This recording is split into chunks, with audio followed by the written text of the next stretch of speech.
Good evening guys, কেমন আছো? তো তোমরা দেখছো বঙ্ক পেলেপের, আমি প্রসেনজিৎ, আর এখানে যিনি। তো আমরা আজকে চলে এসেছি সাইয়ারা মুভি দেখতে। তোমরা কে কে দেখেছো জানিও। খুব দারুণ হয়েছে, আমি জানতাম, তো সবাই বলছে, তো আমরাও চলে আসলাম। শোনাই আমি আর যিনি। তো তোমরা এই ভিডিও দেখো এবং ভালো লাগলে please like, comment, share and subscribe করো। তো পুরো অনেস্ট রিভিউ দেবো, যাবো ভিতরে যাই, আমাদের পুরোটা দেখাবো, সাথে থাকো। আর কিছুদিন পরে ধূমকেতু রিলিজ হবে, এটাও দেখবো। 14 আগস্ট আর ওয়ার্ড 2 এটা দেখবোই। তো যিনি এখানে খেলা করছে, চলো চলো। যিনি কথা নিয়ে যাচ্ছে, যিনি কথা নিয়ে যাচ্ছে এখানে না, এখানে এখানে এখানে এইখানে এখানে এখানে এখানে যিনি। এই যে, এই যে দেখেছো, যিনি দেখছে, যিনি এখন দেখতে যাবে, তার জন্য এক্সাইটেড খুব। তো চলো যাই, বাকি দেখাচ্ছি। সোনা এসে এখানে খাওয়া শুরু করে দিয়েছে, দেখতে পাচ্ছ। সিনেমা আগেই কনসার্ট খাওয়া শুরু করে দিয়েছে, যেটা খুব হেলদি অ্যান্ড টেস্টি। এটা খাওয়া খুবই ভালো। তো কারা কারা এটা খেতে ভালোবাসো বলো। সোনাই তো খুব ভালোবাসে, তাই এটা সোনাই খাচ্ছে। আর যিনিও খাচ্ছে, একটু দেখতে পাচ্ছ। ও খেয়ে নিই, তারপর ভিতরে ঢুকে আমরা দেখবো কেমন লাগছে দেখতে, মুভিটা কেমন হয়েছে। তো ফাইনালি এন্ট্রি নিয়ে নিলাম ভিতরে। এবারে যিনি চলে এসছে, এরপরে সোনাই ওখানে চেকিং চলছে। শুনে আসলে আমরা ভিতরে এন্ট্রি নেবো, দেখবো 4:20 টাইম আজকে। তো ভিতরে এন্ট্রি নিই, এটা তোমায় দেখাচ্ছি। এই যে যিনি এখন ভিতরে এসছে, এই দেখো যিনি দেখাচ্ছে, যিনি এখন বসে রেস্ট করছে। রে বাবা, বাবা, চলো ঠিক আছে, ঠিক আছে। তো এন্ট্রি নিয়ে নিয়েছি, এবারে মুভিটা কেমন হয় দেখে জানাবো পুরোপুরি, এবং তার আগে পুরো ইনফরমেশনটা দেবো। আর এখানে পপকর্ন নিয়ে এসেছি, আর কোল্ড ড্রিঙ্ক নিয়ে এসেছি, একটু হচ্ছে গাইস। এগুলো খাবো আর এনজয় করবো মুভিটা, ঠিক আছে? সাথে থাকো। এইদিকে যিনি আর সোনা এখনো বসে আছে।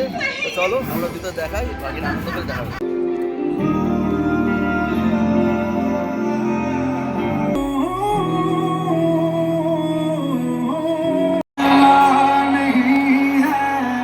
এটা নিয়ে নাও, এটা নিয়ে নাও। তো যিনি এখন দেখো, আমরা মুভি দেখে যিনি এখন গেম খেলছে। ভিডিও করছি গেম খেলছে, কি সুন্দর খেলছে দেখো যিনি। ও যিনি যিনি যিনি কি চালাচ্ছে, বুঝতে পারছো? ফাটাফাটি চালাচ্ছে, ফাটাফাটি। Good morning guys. তো কালকে রাতে যথাযথ মুভি দেখার পর বিভিন্ন কিছু শপিং ছিল, শপিং করে আসলাম, যার জন্য আর রিভিউটা তোমাদের এখানে আপলোড করা হয়নি বা বলা হয়নি। বেসিক্যালি সেইয়ারে মুভি যেটা দেখলাম, খুব সুন্দর একটা রোমান্টিক মুভি, মানে দারুণ মুভি। মানে বিশেষ করে যারা ধরো 20 ইয়ার্স প্লাস থেকে শুরু করে 35-40 বা বিভিন্ন রকম যারা রোমান্টিক মুভি দেখতে খুব খুব ভালোবাসো, তাদের জন্য একটা ভীষণ ভালো লাগবে। খুবই একটা হার্ট টাচিং মুভি, খুব ইমোশনাল একটা মুভি। তোমরা দেখার পর তোমাদের আশা করি খুবই ভালো লাগবে।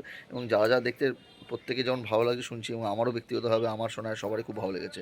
গানগুলো ভীষণ ভালো, এবং অনিত পাড্ডা আর বেসিক্যালি যে আহান পান্ডে, এই দুজন যা পারফরমেন্স দিয়েছে, কেমিস্ট্রিটা অসাধারণ। মিউজিক ব্যাকগ্রাউন্ড সমস্তটা ভালো, গানগুলো খুবই সুন্দর, সেগুলো অলরেডি হিট হয়ে গেছে। আর মহেশ্বরী অনেকদিন পর একটা কামব্যাক করলো, যেটা দেখার মতো, মনে রাখার মতো মুভি বের করলো। আমি জানি না মহেশ্বরী কতদিন পর করলো, প্রায় অনেক বছর পর করলো, কিন্তু আমার মনে হচ্ছে এটা অনেক দ্য বেস্ট মুভি করে ফেলেছে, এবং যেটা খুবই সুন্দর, এবং প্রত্যেকে ভিড় করছে। এবং এই মুভিতে বেসিক্যালি যে স্টোরিটা, যেখানে দেখা যাচ্ছে কেরিয়ার ইম্পর্টেন্ট লাগে লাভ লাইফ ইম্পর্টেন্ট, মানে এখানে গল্পটা আমি তোমাদের বলবো না, ওটা দেখো, খুব সুন্দর লাগবে, এবং প্রতি পরদে পরদে একটা গুজবাম্পস দেবে। এবং এদের দুজনের আবার বলছি, যে দুজন নায়ক নায়িকা নতুন যেজন এসছে, অনিত পাড্ডা মানে মেয়েটা, আর যে জাহান পান্ডে যে ছেলেটা, অসাধারণ পারফরমেন্স দিয়েছে। খুবই ভালো বই, খুবই মিষ্টির বই, একটা দারুণ রোম্যান্টিক মুভি হয়েছে, ইমোশনাল মুভি আছে। এই ইমোশনাল জার্নিটা অবশ্যই সাক্ষী থাকো, তোমরা দেখো, খুবই ভালো লাগবে। চারিদিকে হাউসফুল, তো টিকিটটা আগে থেকে কেটে যেও। আমাদের খুব ভালো লেগেছে, আমরা 5-এ 4 স্টার দেবো। খুবই ভালো লেগেছে, বইটা দেখো, এবং মহেশ্বরীর নির্দেশনায় অসাধারণ একটা মুভি হয়েছে। টাটা, বাই বাই, আবার দেখা হবে অন্য কোনো ব্লগে। তো ভালো লাগলে please like, comment, share and subscribe করো।